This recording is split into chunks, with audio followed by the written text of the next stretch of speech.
Second, Anshul ज्यादा जी, नहीं, 10 second लगातार इस मुद्दे पर अच्छा 10 सेकंड, सिर्फ 10 सेकंड, सिर्फ 10 सेकंड। देखिए, अभी ये कह रहे थे मेरे संकल्प पत्र में 2.5 लाख नौकरियां हैं। प्रभु, 2014 से आपने 2 करोड़ नौकरी देने की बात की थी, क्या दे दी? क्या प्रत्येक साल 2 करोड़ देने की बात थी? अभी तक ठीक तो हुई नहीं। अंशुल डीजल जी, पेट्रोल पे भी 10 आपने सेकंड बात हो की गए, थी। 10 सेकंड हो गए। अंजना जब जी, आपकी ये बारी देखिए होगी किस इसको तरह उठा का दीजिएगा, तर्क उसका है। जवाब उनसे लेंगे, उससे जवाब। अंशुल जी, अंशुल जी, नहीं, किस तरह का ये तर्क है नौकरियों की जो बात। बेबस है, जो हाँ, बेबस है अंजना जी, जो बोलिए बोलिए। मायूस है, जो बेरोजगार है, जो सब्जी खरीदने जा रहा है, उसको आप ये समझाएंगे कि देखिए मायूस मत हो, हम दुनिया की तीसरी सबसे पांचवी सबसे बड़ी अर्थव्यवस्था बन गए हैं। मायूस मत हो क्योंकि पाकिस्तान में आटा के दाम आपके ज्यादा हैं कि अमेरिका का देखिए उसकी हालत तो और भी बेकार है। तो ये आप बताएंगे जो महरूम है उसको जाके ये बताएंगे। देखिए इनका तर्क, भाई अर्थव्यवस्था इनको समझ नहीं आती, अर्थव्यवस्था की बर्बादी का संचालन इन्होंने किया है। पूरे यहां पर जो हरा भरा जो रास्ता सोच रहे थे कहीं दिखाई नहीं दे रहे, और बेरोजगारी की बात करते हैं अपने संकल्प पत्र में, गैस के दाम कम करने की बात करते हैं। भाई अभी तक करा क्यों नहीं आपने? आप ही तो बार बार गैस के दाम बढ़ाए हैं, उत्पाद शुल्क बढ़ा बढ़ा के पेट्रोल और डीजल के दाम बढ़ाए हैं, इसलिए महंगाई बढ़ी है। महंगाई इसलिए नहीं बढ़ी क्योंकि यहां पर सब्जियों के दाम बढ़े हैं, यहां पर इसलिए बढ़ी है क्योंकि पेट्रोल के दाम, उत्पाद शुल्क बढ़ा बढ़ा के आप लोगों ने बढ़ाया है।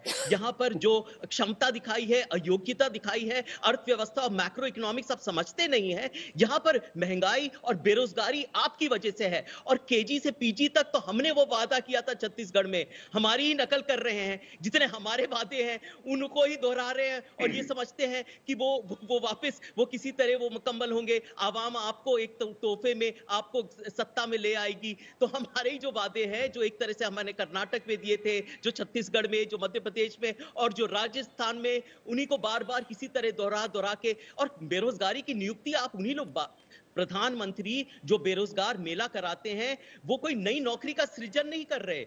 वो जो पुरानी नौकरियां हैं, जो जो जिनकी नियुक्ति नहीं हुई है, जो खाली पड़ी हैं, उनको वो किसी तरह कोशिश कर रहे हैं कि वो भर जाए। भाई 8-10 साल तक आप कर क्या रहे थे? आप खाली ध्रुवीकरण की राजनीति कर रहे थे ना, खाली जज्बातों से खेल रहे थे। यही सब तो आपकी आदत है, और कुछ आपको समझ नहीं आता।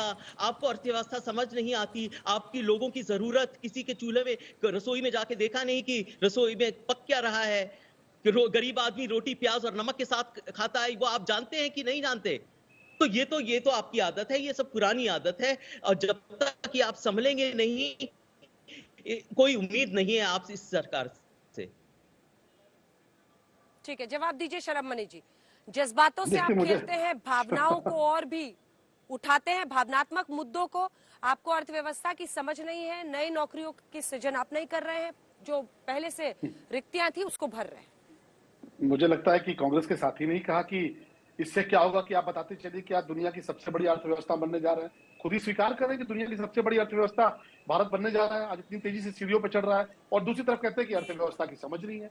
तो अर्थव्यवस्था की समझ किसे नहीं है, तो इनको समझना चाहिए। बात कहते हैं कि मुद्दों की बात करिए, तो मैं पूछना चाहता हूँ कि सचिन पायलट जी ने रैली की थी कि नहीं की थी? आप ईमानदारी से बताइएगा। और सचिन पायलट जी ने जब रैली की तो भाषण में कहा था कि नहीं कहा था कि पूरी की पूरी गहलोत जी की सरकार आकंठ तक डूबी हुई है? लाल डायरी किसकी सरकार में आई भैया? किसकी सरकार में विधानसभा के भीतर लाल डायरी उछली और ये कहा गया कि पूरी की पूरी सरकार में भ्रष्टाचार हो रहा है? और सचिन पायलट जी ने कहा कि बेरोजगारों की भर्तियां लूटी गई हैं, जितनी सारी भर्तियां हुई उनमें मंत्रियों के रिश्तेदार हुए हैं, अधिकारियों के रिश्तेदार हुए हैं, नेताओं के रिश्तेदार हुए हैं। तो आपने तो राजस्थान को मारा है, बिल्कुल बर्बाद करके रख दिया। राजस्थान को तुष्टिकरण के रास्ते पैसे दे के आज वहां पर कानून व्यवस्था ध्वस्त हो चुकी है। और मैं कहना चाहूंगा अंजना जी, अनुराग भदौरिया के लिए कि ये कहते हैं कुछ नहीं किया। अरे मोदी जी ने तो किसानों को इतना समृद्ध किया है। ये किसान है लखनऊ के भीतर, अंजना जी गौर से सुनिएगा कि लखनऊ के भीतर एक किसान है, जीन्स पहन के और हरा कुर्ता पहन के आजकल किसानी में डटे हुए हैं, पूरे दिन किसानी करते हुए फोटो वीडियो डालते हैं। तो मोदी जी ने तो किसानों को इतना समृद्ध किया है कि तमाम सारे लोग जो समाजवादी पार्टी के दफ्तरों में बैठे थे, अब जाकर खेती किसानी में जुट गए हैं, खुद ही वीडियो डालते हैं। मोदी जी की जो कृषक नीति है उसको लेकर इतना बढ़िया काम हुआ है कि वो खुद ही तारीफ करते हैं। ये आपने सही कहा कि भगवान करे जितनी समृद्धि अनुराग भदौरिया जी की है उतनी देश के किसानों की हो जाए। लेकिन अच्छा ये है कि तुष्टिकरण से विषय शुरू हुआ था, कम से कम किसानों पर आकर खत्म हो रहा है। राजस्थान में चुनाव है, इसीलिए ये तमाम चर्चाएं करीब है।